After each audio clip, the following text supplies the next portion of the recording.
We'll get started here, all right? First of all, look, I'm always excited to talk to all our guests. Like I told you, this show is something I just came up with as a way to connect with friends, family, supporters, any and everybody that we can get to come on. Our first guest is a guy that I've got the utmost respect for. I used to think that I was Mr. DC and Mr. Washingtonian, but this guy has been a part of building a program that I've had the chance to watch. You know, growing up, the Baltimore team was the team we had, and then in '05, we were able to get our own baseball team. This was a guy that, no matter where I was, I always followed my Nats once we got a baseball team. And in 2019, they brought us a championship home.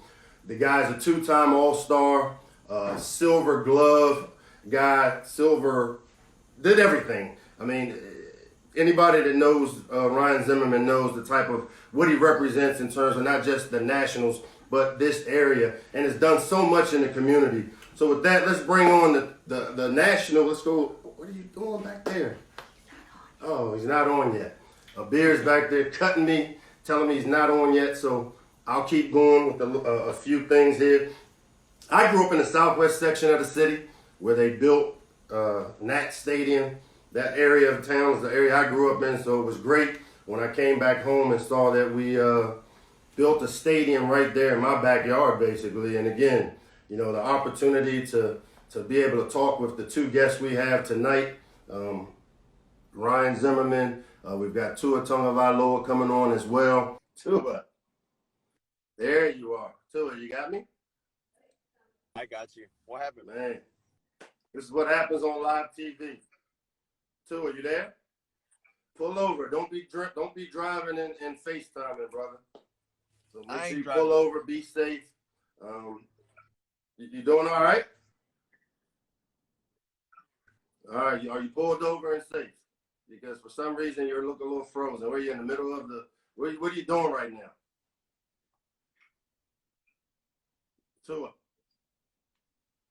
Man, this show is off to a rough start today. Tua, you there? Dog, your connection's bad. You think it's me? I think it's you. I seem to be doing just fine over here. There you go. What's up, everyone? What's up? Are you good now? You pulled over. You're not driving, right?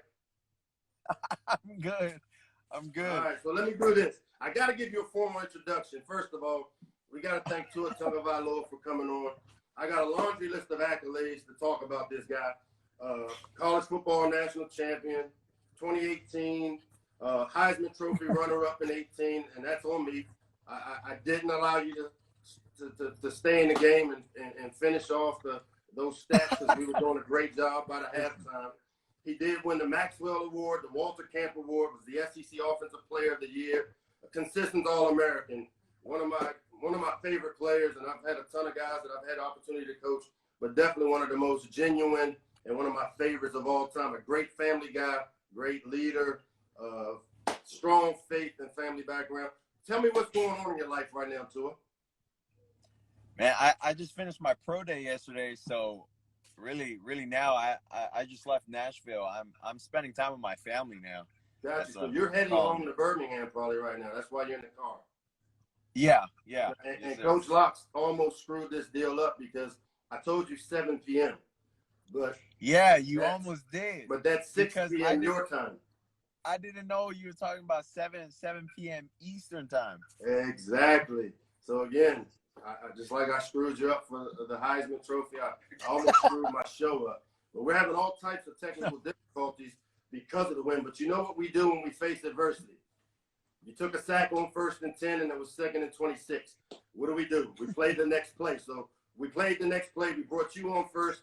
Hopefully we'll get my guy Ryan Zimmerman on next. But talk about your pro day yesterday. I had a chance to watch a little bit on it online. Talk to me a little bit about how it went, how you thought it went. I thought it went pretty good. Given the circumstances, we only had so much of the field to work with.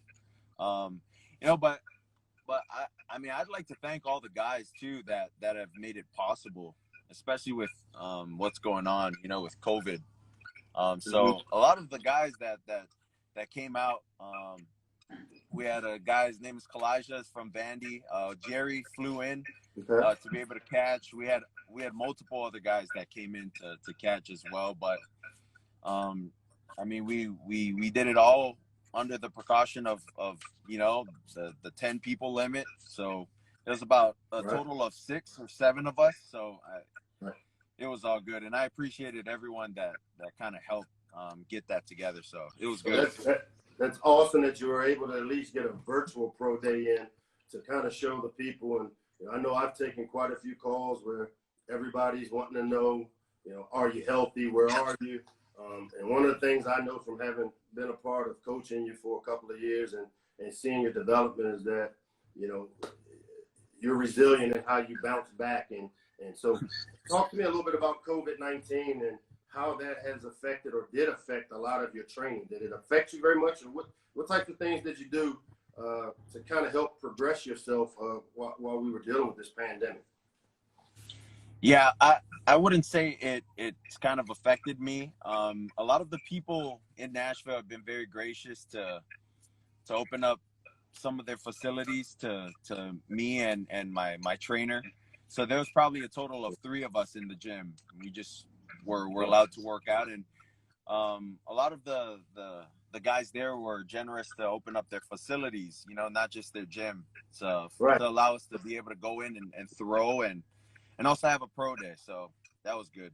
Right. And you guys dealt with the tornado down there as well, right? Because you were working out in the Nashville area. So you had to deal with a tornado, you had COVID-19, just a lot of setbacks, but you just kept finding a way. Kind of like I'm doing with this show right now. You see me as a talk show guy, man.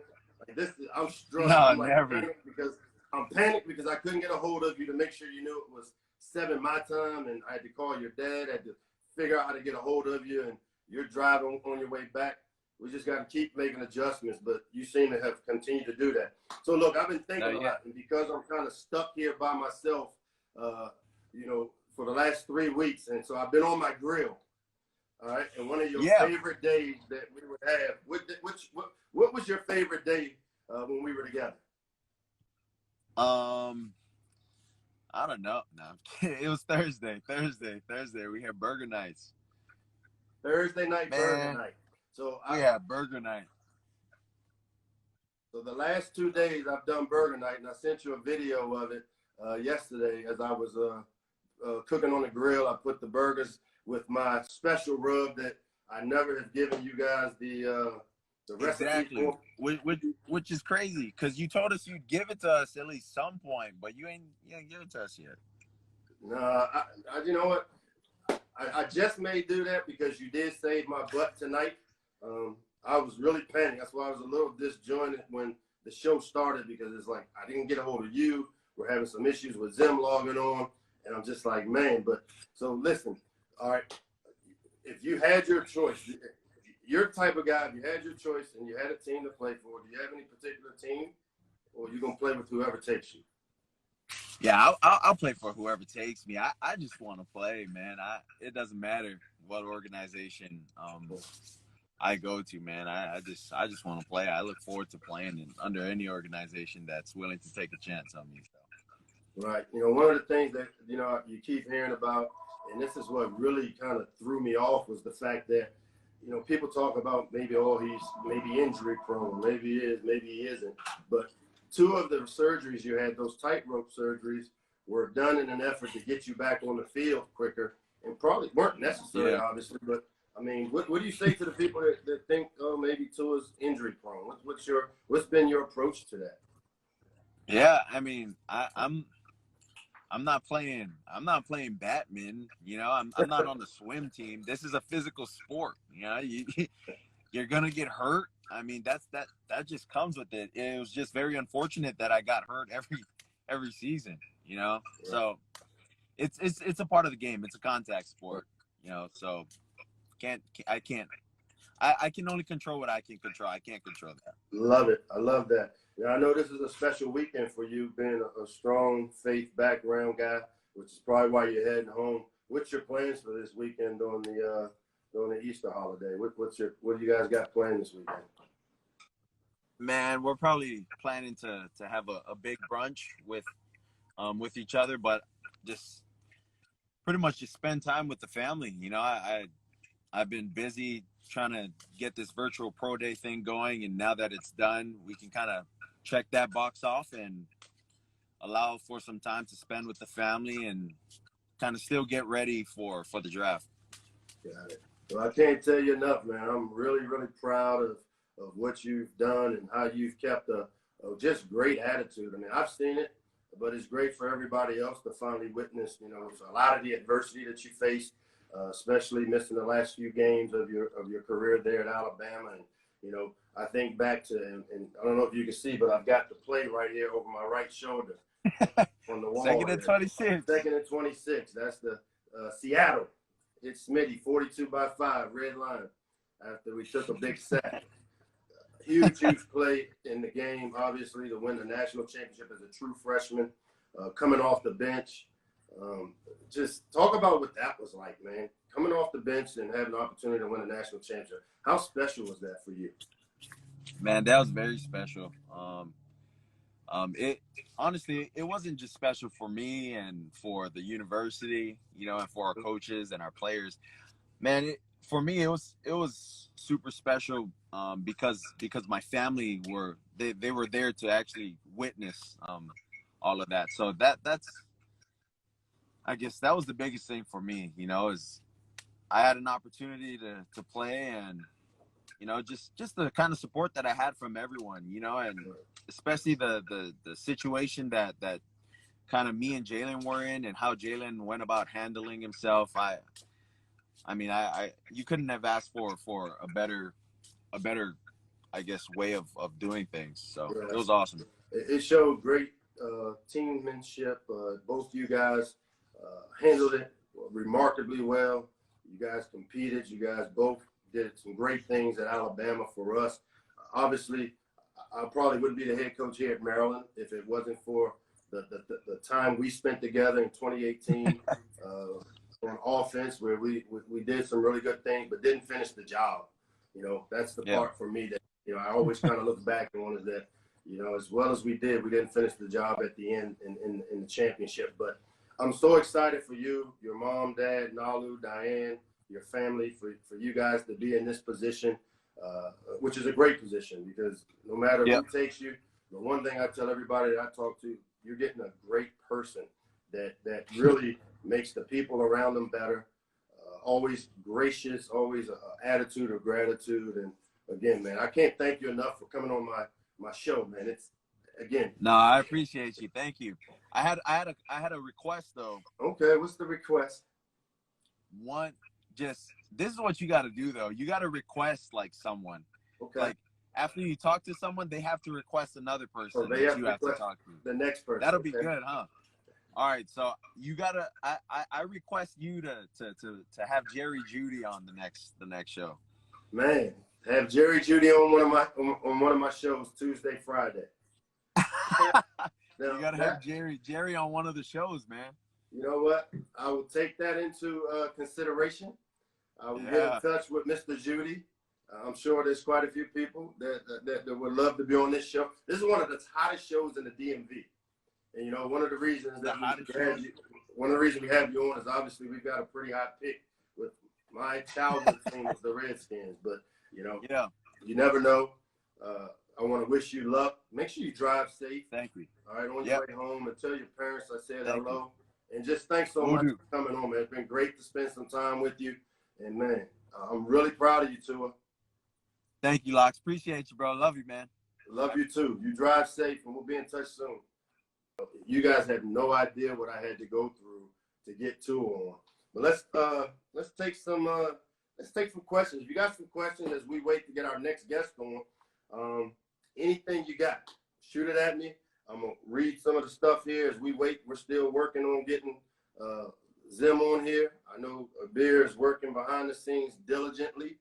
We had to flip the script a little bit, but as a coach, you get used to being able to adjust and having to adjust on the fly, which that's what we're doing right now. So, Lox, how I get some of that gear? Big Moan 22. How do I get some of that gear? Well, I know this. We've got a bookstore on campus. All right. Our turf gear is online as well. So any of the turf gear you want, or you can go onto our UA platform, Under Armour platform. Tremendous amount of gear on there.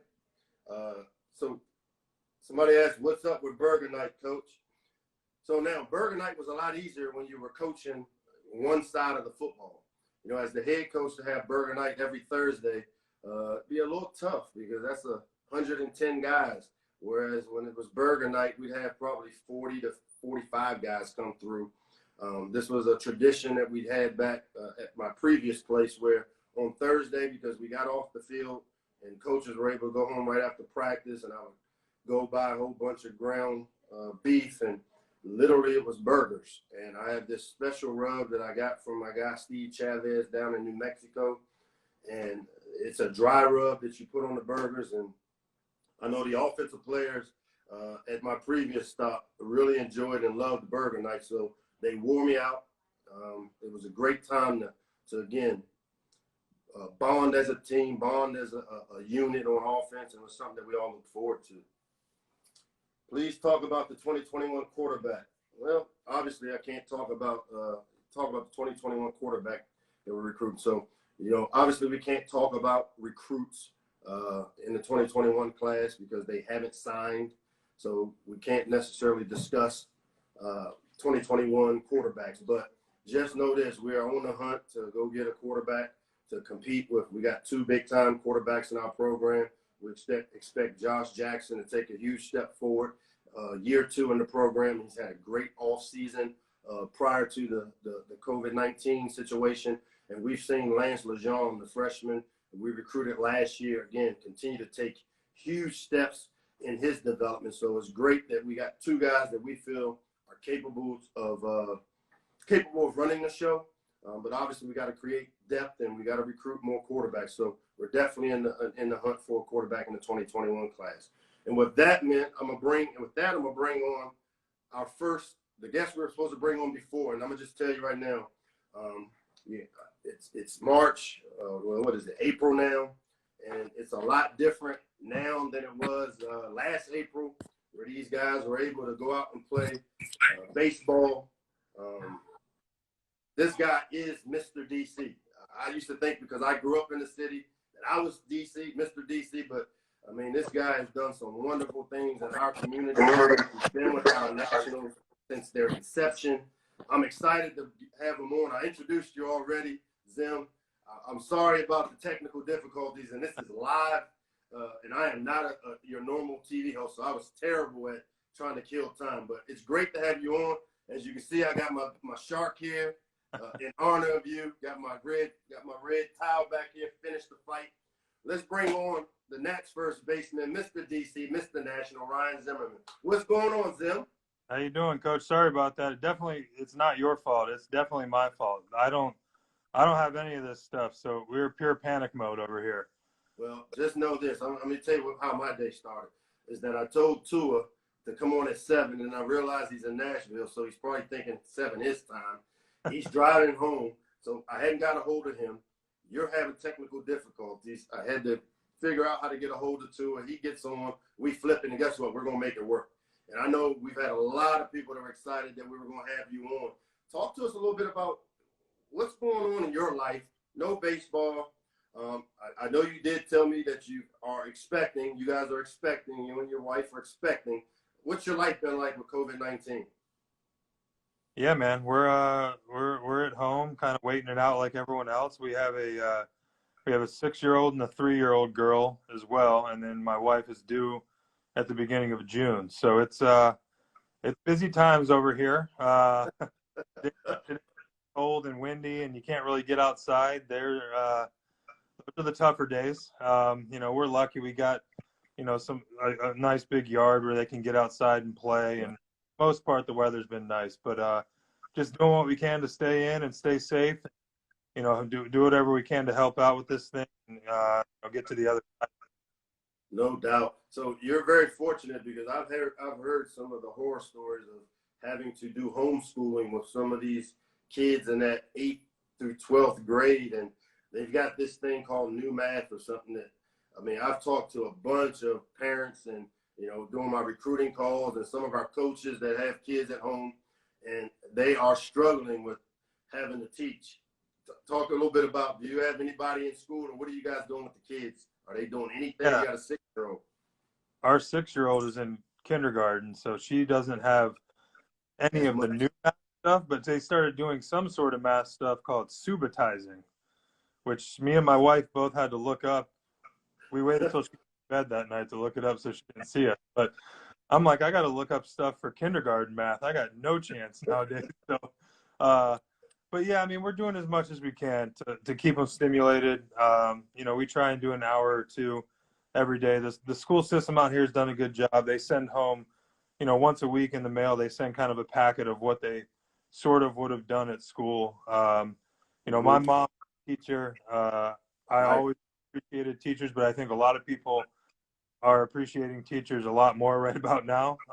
No doubt. The patience that it takes and just the commitment to getting these kids to learn. But it's been a fun time for our family. I'm gone all the time. You know how that's about being gone all the time. And this is some time that I get with these girls that I never would have got before. So we're trying to look at it in a positive way and make the best out of a tough situation. A lot of kind of similar to what you guys did for my favorite baseball team last year. You guys were at the 500 point. You got at the midway point. You were below 500. You kept your head in the game. You guys continued to fight through. Talk about what that was like, because I know as a coach, and I followed it really closely. I've used examples of it and how you guys. I mean, even you guys are down 2 runs in the first World Series game in the second inning, and we're all nervous, and you send the first one out the park. Talk a little bit about what it was like and what drove you guys from being behind 500 to winning a World Series. Yeah, I just think it was a special collection of guys. I think we had a good group of veteran guys that have been there before and kind of been through everything you could possibly be through. Some young guys. We had a 20 and a 21-year-old. So the veteran older guys kind of fed off of those young guys' energy. And when we were 19 and 31, we had just got swept in a 4-game series at Citi Field by the Mets, and it was kind of the point where we could have either packed it in and kind of obviously finished the season out, but just sort of coasted and made our off-season travel plans early, or we could have we did what we did. We kind of said, listen, guys, we're just going to take it one day at a time. We got nothing to lose. Let's go out there each day and try and win that game. I think it's, that's a corny sports cliche, but honestly, that's what got us back to where we needed to be. And I think once we got to September and we're really in the thick of it, then we'd been playing playoff baseball games since June 1st. So, having that grind so much longer than the other teams, once we got to the playoff grind and into the playoffs, it was just, honestly, it was like regular season games. There was no added pressure. You're almost playing with house money at that point. No doubt, man. It was so fun to watch, and I know I was racing home and after work, and my assistant Abir, who I know was working with you. I mean, she is a diehard Nats fan, and she actually went to one of the World Series games, and it was just so refreshing for us in this community, especially with the Caps did the year previous, and then you guys doing it. I guess it's up to me now to maybe get these Terps going a little bit in football. And I don't know if you saw my little dig, and I'm glad you didn't take it too personal about you're a UVA guy. They used to be. We're in a different conference now, so we're good. Yeah, we're good. You can root for the Terps. We're in the Big Ten. You guys are in the ACC. But look, so you and your wife Heather, you guys do so much in the DC community. You're involved in a lot of great things. Talk a little bit about some of the things that you guys are planning or have done and look forward to doing. Right. Yeah, I'm very lucky to have played my entire career here. So I've been here for 15 years, and the coolest part about that, besides the sports aspect of it, is the community. So many guys bounce around. They play 4 or 5 different cities. Don't really get to kind of lay roots down and meet people. And I've been fortunate enough to meet people and create relationships that are going to go way, way longer than my baseball career will. So it's kind of a no-brainer for us to start doing some stuff in the community. I've had a foundation called the Zims Foundation for pretty much 15 years. My mother has MS, and she's battled that since I was about 12 years old. At this time now with all the coronavirus stuff going on, I'm a part owner in one of the restaurants by the stadium, and they had to lay off basically all their workers. So we did a sort of a raffle social media thing there to raise money for all the laid off workers. We ended up raising about $65,000. Wow. So that'll be split up equally, and anything at this time for those people is helpful. I mean, $1,000, $2,000, it goes so far. And now that we've been home for a little bit, my wife and I are in the process of rolling out something for some frontline healthcare workers. That should be live here in the next, probably in the next 2 days. We're really close to getting it out there, but this thing's going to last for a little while. So we wanted to do something and get something organized that could have some legs and really focus on feeding these people some meals, them and their families. And, they're working around the clock and literally putting their lives in danger to save other people's lives. So I can't say enough about those frontline healthcare workers. I mean, those are the real heroes in all this. And, hopefully in a day or two, we'll be able to kind of put out what we're doing, but we're really excited about it. Well, that is so awesome to hear. But again, I'm not surprised. You, Heather, and your family have just been staples here in the DMV community. That neighborhood where Nats Park was built is my backyard. I grew up literally on 4th Street right there in Southwest, and just to see the commerce and the business that you guys have brought to that area and to DC has just been great. I can't thank you enough for coming on my show, man. This has been fun. It's great to get to meet you. If there's anything that we can do as Terps to help you with any of the stuff that you're doing, please don't hesitate to reach out to me, man. And it was great to see you. I know you got bedtime. You're putting the kids down, and I appreciate. Tell Heather thank you so much for allowing you to do this, man. But on behalf of the DMV, man, we are so proud of what you guys did last season, bringing us the championship. The way you have been such a staple here in this area, and all the good things you're doing in our community. We can't thank you enough, and we wish you the best moving forward. I hear you guys may be starting up soon. I did read the article. You weren't too excited about maybe this whole play baseball out in Arizona and go out there. We'll see what happens. I mean, everyone wants sports back. I think it would give people something to watch. I think it's a good stress relief. It's a good mental relief, and all of us want to play. I think sports will be back. We got to make sure it makes sense. But we're all excited for it to get back. And you guys should once we do get back, come on out to bring some of the guys out, bring your staff out, and come hang out. Davey loves having visitors in the clubhouse. You can come out and spend a day with us, and we'd love to have you. So I appreciate you having me on and dealing with my old man social media inadequacies. It's real to get on this thing, man. I don't even know what I'm doing. Hey, in football, it's called audibling out. We had to audible. I had to flip things, make it work. We made it work, man. And again, thanks so much. You made one person really excited. The beer's behind this ring light I have here in my basement, jumping up and down because of the invite. So we may have to get her out there. Thanks again. Tell Heather I appreciate her. And you guys be safe. All right, man. Thanks for having me. Have a great night. All right, Zim. Appreciate you. See ya. Again, another great show. I know we're a little longer than normal. We battled through the technical difficulties.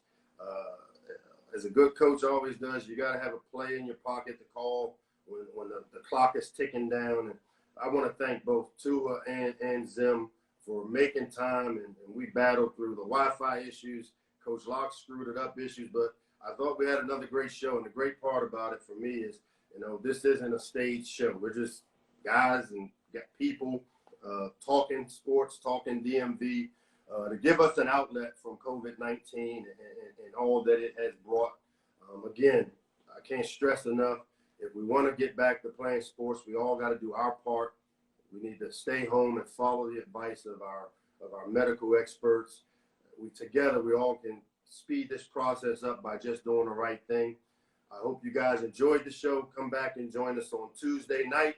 We've got another good group of people coming on. I'm excited about it. Thanks for spending the last 39 minutes with us. Look forward to seeing you guys Tuesday. Go Terps.